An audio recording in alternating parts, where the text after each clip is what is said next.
Graham Flynn from Devon Insight. He's the CEO of the organisation, and we wanted to have a chat with him, obviously about his work with Devon Insight and to the work they're doing, but also Graham's got quite an interesting story to tell, sort of with regards to his past and hobbies and interests, and I thought that'd be interesting to talk about as well. So if I can just start by just saying thank you very much, Graham, for your time today. I really appreciate that. Could you tell us just very kind of briefly sort of how you sort of came into the industry, and like I say, maybe touch a little bit on your sort of career prior to joining Devon Insight? Well, I suppose as first of all, welcome and to everybody, and thanks for inviting me. I suppose that what you're wanting me to talk about is that whilst I was still at school, I started volunteering at the local theatre, and this shows how long ago it was. It was in the mid 80s and early 80s. No, early 80s actually. So the first person who paid me in the theatre as a technician was Harry Corbett. So Harry Corbett and City, I worked on his show and all sorts of things like that. So I wanted to be either an actor or a designer or work in theatre and television and movies, that sort of thing. Didn't get into art school. So my parents said, you better get a proper job. So I became a police officer, which seems poles apart. But I had a career of 14 years in the police. I left that in 2000 and did a bit of work in local government. But I say I'm talking from Exeter, so I worked for Exeter City Council and I did their bid to have Lord Mayor status. And then I started working in the voluntary sector. So for 9 years, I worked in HIV and sexual health. And that was very interesting. Got to work with Will Young, who was became a patron. Oh, wow. So did concerts with him, produced big events in the cathedral and all that sort of stuff. Eventually, we merged two charities together. I took voluntary redundancy and set up my own little fine art business. That was just as the recession hit. And then I had to get myself a proper job. And along came Devon Insight. Excellent. And I'd helped one of the trustees with a personnel issue, and they sort of invited me to apply, and I applied with a whole host of other people. Excellent. Like you say, it's quite a bit of a sort of a contrast, sort of from the police through sort of the acting side and so on, and then moving into the charity sector.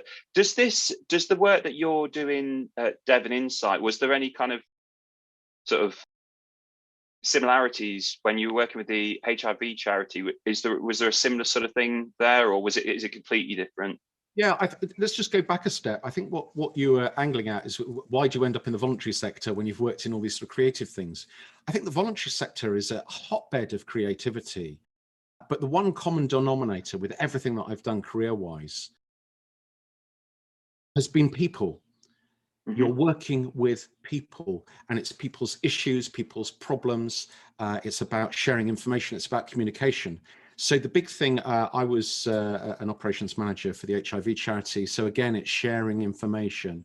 It's a big thing that's become a very hot topic at the moment with COVID is emotional well-being.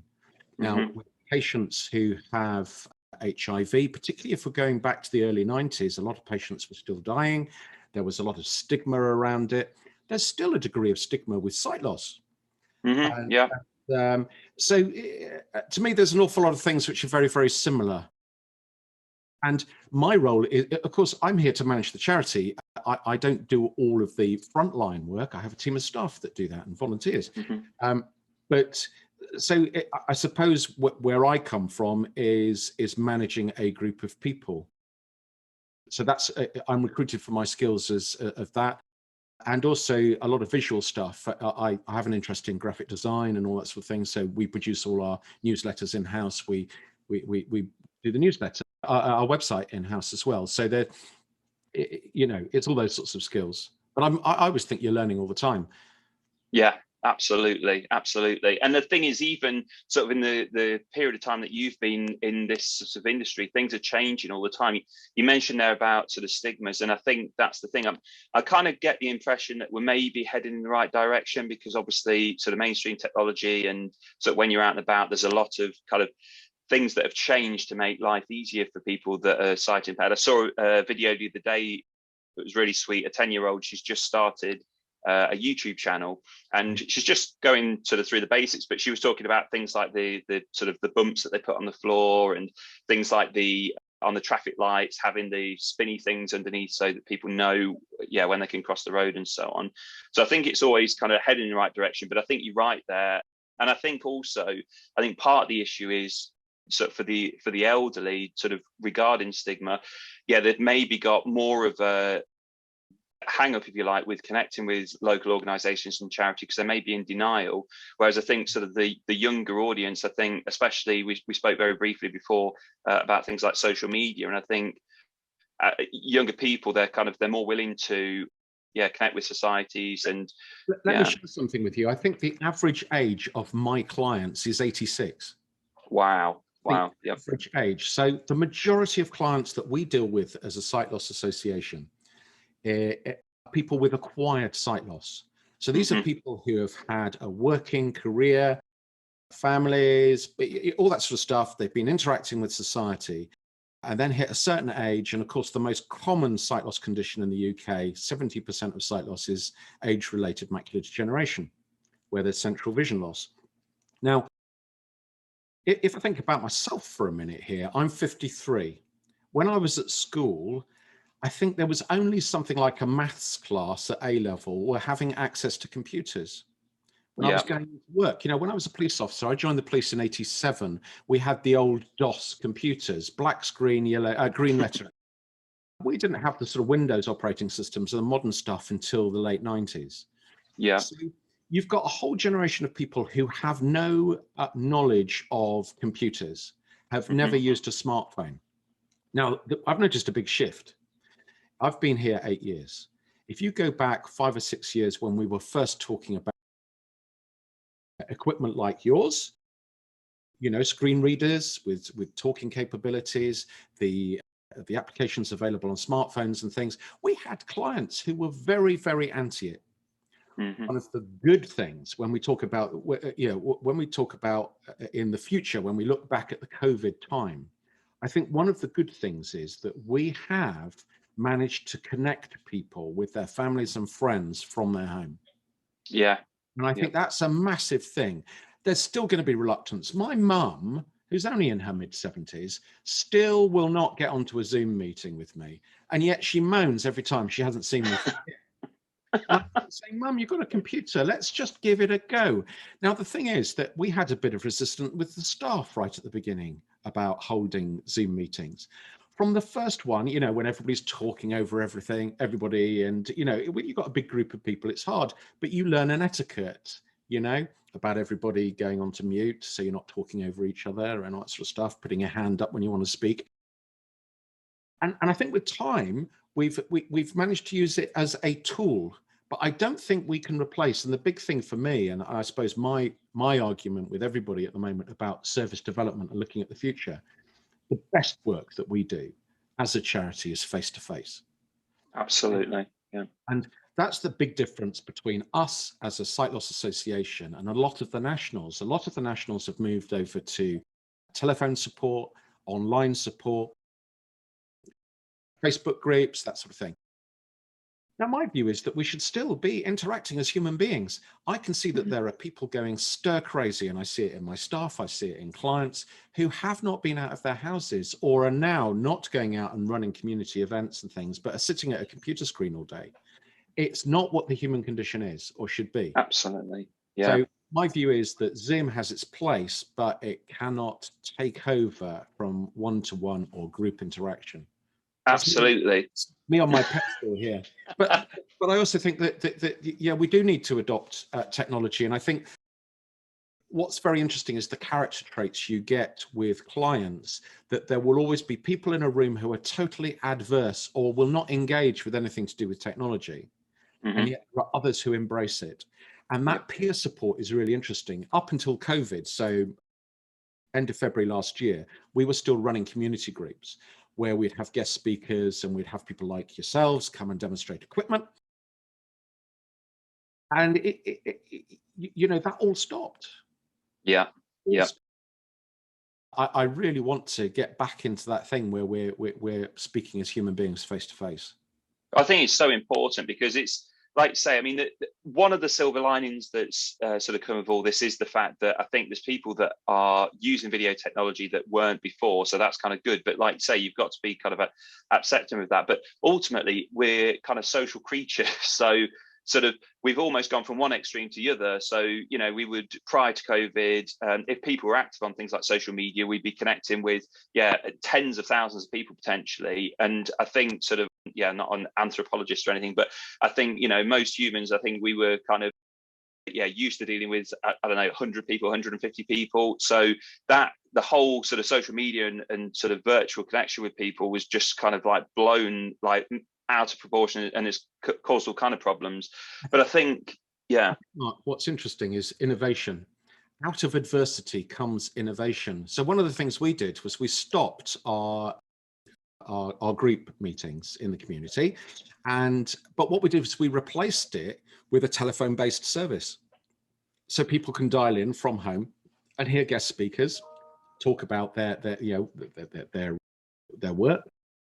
And that's been great. It's been really good. And the big win for me is that there are people who were homebound who couldn't make the physical meetings who are now engaging with the digital meetings.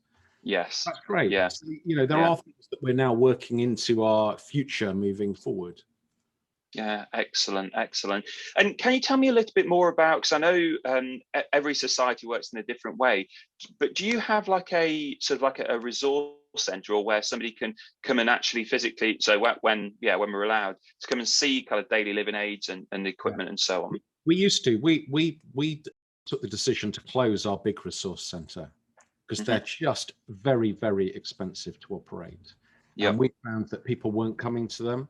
So what we did was with the big bits of equipment, we would refer people in to people like yourself for home visit, have big bits of equipment looked at. But what we did is we looked at the top items that we sell. You know, there are certain things like a Communiclock. People will know, I'm sure, that the little white block that when you press the top, it tells you the time. That's a big seller. So we have a range of things here that are the top things that people need. And we've tended to concentrate on those things, have a couple of demonstration items to talk about CCTVs, for example, handheld and the big ones. What we've done here, we moved offices a couple of years ago, and we've got a smaller consultation room, which is just over to my left there. And we've honed it down to that key bits of equipment, because as a society, buying an example of everything that's on the market is ridiculous. So for example, we had 474 product lines in the old resource center. Wow. And had stock. Well, that's a lot of stuff tied up, which with certain companies, you've got guarantees run out and all that sort of thing. So we decided not to do that. We'd have demonstration items and then help people to purchase stuff. To me, the shift is that we enable people to do things. Absolutely. And you know, we provide information, we give some advice and guidance, and then we help people make decisions. Because I think that's a good idea. Everybody's unique. You know, you can't say that everybody will benefit from one particular item. You actually need to look at 2 or 3 things. But when I first joined the charity, we had something like 15 different bedside alarm clocks. I said, why are we demonstrating to Doris, aged 89, 15 alarm clocks, when in fact we only sell two models? Get rid of them, you know. And I also think with things like that, you can end up in a situation where it's kind of like almost I don't know, analysis paralysis, where if you were given something, you know that you need an alarm clock because you can't see it properly, and you've shown 15, and we see it, or at least I've seen it sort of over the years, when you talk to people about different things, there can be so much information to take on board. And obviously it's important for people in the community to figure out kind of what's important. You mentioned there, say, Doris, you might be interested in, say, making a cup of tea more than she is in sort of getting up. So a liquid level indicator might be a good thing. And I think that's it. Now, to be honest, I think, again, it's one of the things that's happened sort of over the last year. I think everybody's kind of pivoted away from what they were doing to sort of what they're doing now. And I think sort of a more focused effort on, because we're certainly doing that as a company, again, we were sort of, prior to this, we were going to people's homes and doing demonstrations, and we made a decision not to do that. And then that kind of makes it very difficult, because you think, well, surely most of your business was involved in sort of demonstrating. But what we very quickly kind of realized was that we had a number of products that we could actually send to people for them to try in their own homes, and we could support them over the phone, and it seems to have worked. And it's fantastic, because it kind of, it opens people's minds up to all kinds of things, where somebody may have thought that they needed to have a really big machine, and then we send them something through the post. And one of the feedback we get quite a bit now is, this is amazing, I can use it sort of in the living room, in the kitchen, and they can kind of move around. So I think the important thing is needs assessment. So what you do with your needs assessment is you're looking at what is the issue. It's not saying, would you benefit from this piece of equipment or that piece of equipment? You say, what are the issues? What do you struggle to do? You might have somebody who doesn't sleep very well, wakes up in the early hours of the morning, and wants to know what the time is without causing disruption to somebody. Well, there is the little, I've got one here on my desk. So there's a little clock here that has a green dial that glows at night. I've got one at home. It's brilliant. If I wake up in the middle of the night, I open my eyes and I can see what time it is and say, Graham, you really should go back to bed. Yeah, absolutely. And I suppose one of the things I really wanted to get across today is yes, all sight loss associations are different. They vary in size. Some are very big and have got full staff teams, hundreds of volunteers. There's a lady in our consortia across the Southwest who literally it's her and one volunteer. So they can vary in a lot of ways, but we all provide information, advice and guidance. There might be equipment, there might be home visiting services, they might have contracts to run the ECLO services or rehabilitation officer services, ECLOs in hospitals, that sort of thing. What we've done as a charity, and where we've really spent a lot of time over the last 4 years, is developing a needs assessment that we call the Sight Loss MOT. Excellent. And what that Sight Loss MOT does is it looks at key areas of people's lives. So the first thing is we found out through research that people don't understand their eye condition and what the implications are of the diagnosis. So people leave the hospital setting being told, there's nothing more we can do for you, Doris. Glasses aren't going to help, contact lenses aren't going to help, we can't do a surgical procedure, out you go on your own, there's nothing more we can do for you. But there is certain training, particularly with age-related macular degeneration. There's bits of training that you can do about how you use your eyes and bits of equipment. We look at how people live at home, how they get out and about, health and well-being, equipment, which is a big thing, obviously, for you. And what we did was that model we started sharing on a national level. So we're members of something called Visionary, and Visionary is the umbrella organization for all the sight loss associations over the country. So there's about 250 members. We took that model, first of all, as an experiment, and then we implemented it. And now we've got over 20 sight loss associations who have now adopted our model of working. Oh, wow. Which is pretty good. Yeah, and very good. And I think, to me, the reason it's so successful is it's not about what Devon Insight or the Sight Loss Association that's running it can do for somebody. It's about what the sector as a whole should be doing. Yeah. So it checks where people are on the adult eye health and sight loss pathway. So that's how people move through health and social care, through registration. And it's ticking all that. It's a checklist. Are you registered? And if you are registered, are you aware that if you're severely visually impaired, you might be entitled to this benefit or that benefit, or TV license, all that sort of thing. And these make big impacts on people's lives. And what we find, and again, it comes back to the thing we talked about right at the beginning. It's about dealing with people. And we get clients who say, you know what, you're the first person I've ever sat down with and spoke to about how I feel about my sight loss. Because they don't want to worry their family, don't want to worry their kids. And I use the word genius here. The genius of this as a piece of work is that the things it throws up, because people relax, and because it's not based on, when I first came to the charity, everything was based on people visiting a resource centre, and it was a financial transaction for a piece of equipment. Right, yes. What we did was we sat down with people and assessed the need, tried to come up with some solutions, and in doing so, found out that people were having all sorts of other problems. Yeah. So what you're dealing with a holistic approach with the client, and that's what we do as a charity. I think it's important because certainly our theme for 2021, it sort of falls in line with what you've just said there, is a problem solved. So I think, again, we were kind of guilty of it over the past sort of few years of, we've got this equipment, these are the features, and sort of talking to people about those, as opposed to really, like you just said there, sort of a holistic approach of sort of what is it that you're struggling with, what problem are you trying to solve. And it's not to suggest that one product's going to solve all those problems, or in fact only solve one problem, but it may be that, yeah, there may be something that will help you with both your sort of your reading, your writing, sort of cooking, that kind of thing. And I think it needs to be that kind of approach. And that's really interesting. I know the Sight Loss MOT, I know it was, I think I'm right in saying that was award winning, wasn't it? Oh, thank you. Yeah, it's the only award of the only thing I've ever won in my life, or the team has won. No, we won. It's up here.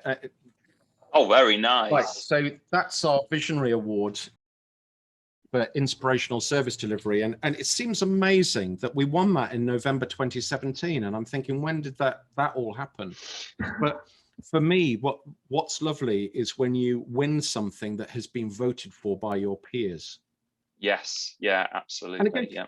The other thing is, the big change for us is we were working very much in a silo as a charity. Mm-hmm. We were Devon-centric. We didn't speak to what was going on in Cornwall or Somerset. And what we did was we knocked down all those walls, and we had a consortium meeting yesterday for every sight loss association, from the tip of Cornwall to Bournemouth to North Somerset. And that collection of about 10 individuals is quite powerful. Yes. When we turn around to a supplier like you and say, look, we're really annoyed with something, or do you think you could innovate? You know, what I'd like to see is, I would like to see people thinking a bit smarter. So when your team are dealing with somebody with a piece of equipment and a client of yours discloses other issues, you should be saying, you know what, you really need to speak to your local society. They might be able to help you. That's absolutely the sort of thing. So what we do is we obviously, we do that with our equipment. We look at the issues and we say, look, these are the sorts of people that can help you. And we need to, it's that sort of cross-fertilization between us all, because we're all good guys. At the end of the day, okay, you're a business. You do need to make a living, and you need to be able to function as a business.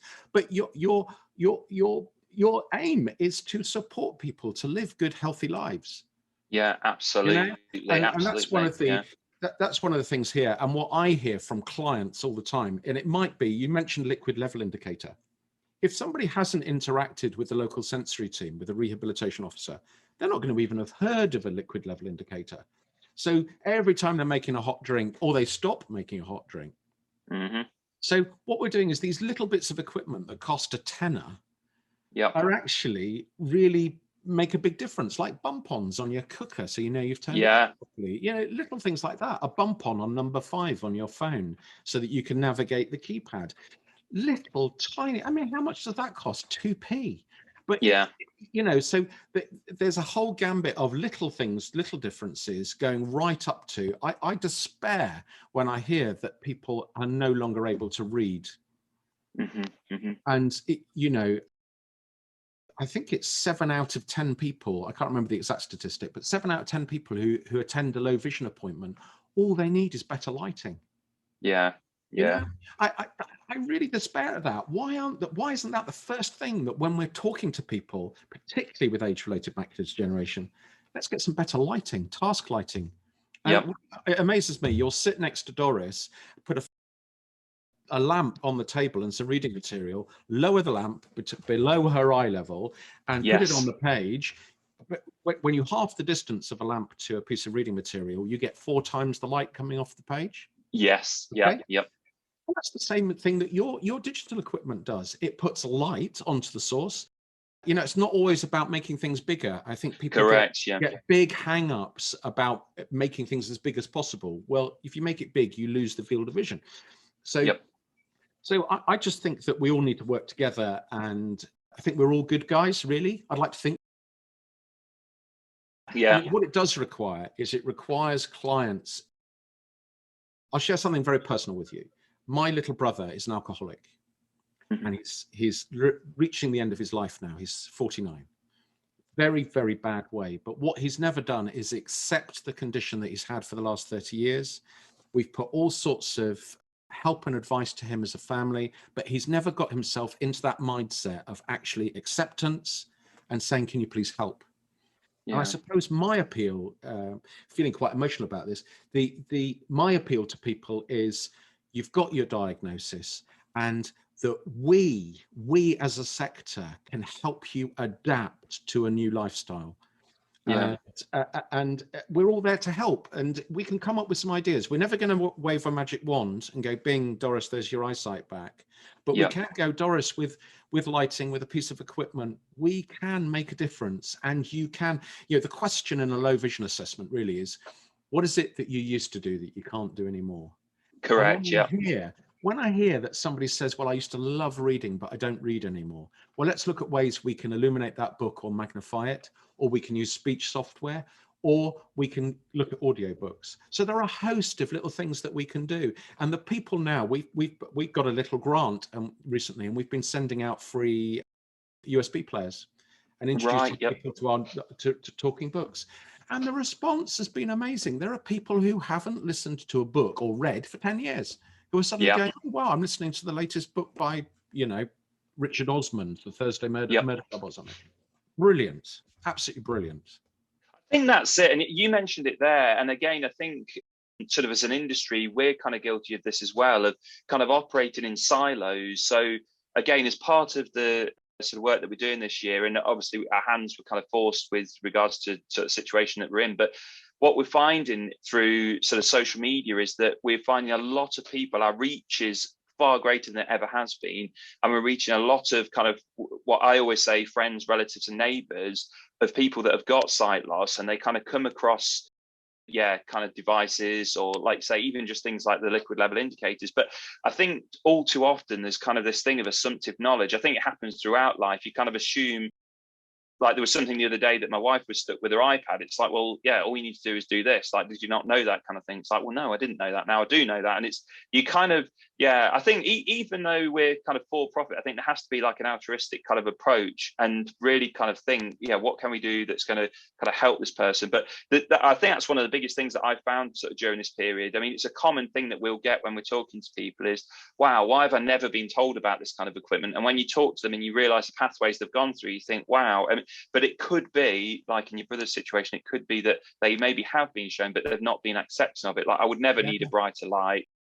I don't need any filters to put on my glasses. But like you say, a lot of the very basics, so the filters, the bump-ons, the lighting, none of it really costs the earth. And and in a lot of cases, as you've said there, people have maybe already got a bright light or a task light that they've never thought of using.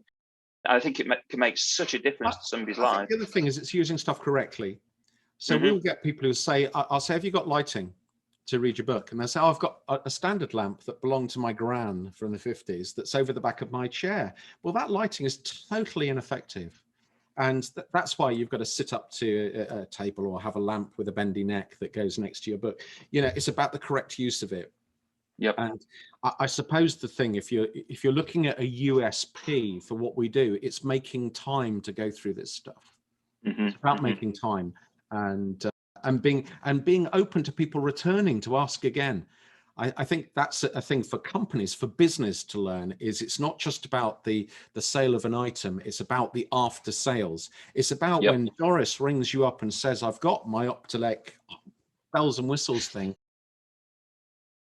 If I'm frank, an awful lot of our clients have got what we call comorbidities.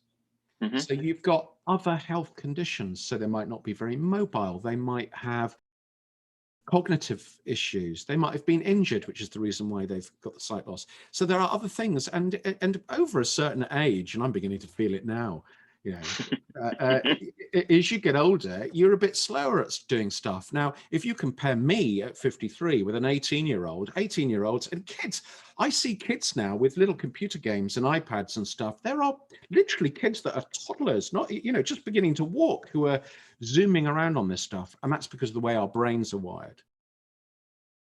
And what we've got to do is we've got to innovate and inspire people, which is why this is why I accepted the invitation to come and talk today, because what you've got to do is every interaction that we make with the public, if it has an opportunity to inspire somebody just to try.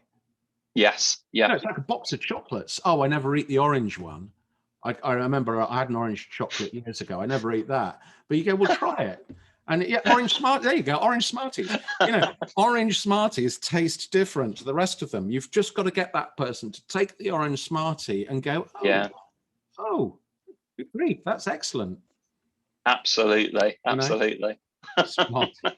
Who would have thought we'd be talking about orange Smarties? But no, I think that's a good analogy. I think you're quite right there. So no, thank you so much for sharing all this with me. I really appreciate it. And like I say, all these kind of videos that we do, we get such positive response from people. And when we first started, we thought it was going to be something that we were only going to be doing for a short period of time. But I think, yeah, as we start going on, I think it's good, because a lot of the time I'll have conversations with people like yourselves. But again, using that word, it kind of stays in my silo. It's not something that necessarily gets out to the public. And I think with regards to things like social media and all the sort of technology that's out there, I think it can only be a good thing. So no, I really appreciate that. Thank you very much, Greg. Could I just share our telephone number for any clients absolutely who are so absolutely. If there are any clients in Devon, family and friends, or people with sight loss, newly diagnosed, and you want some help and you live in the Devon area, our telephone number is 01392 876 666. Fantastic, good stuff. Thank you. You take care, stay safe. All the best. Bye-bye. Bye.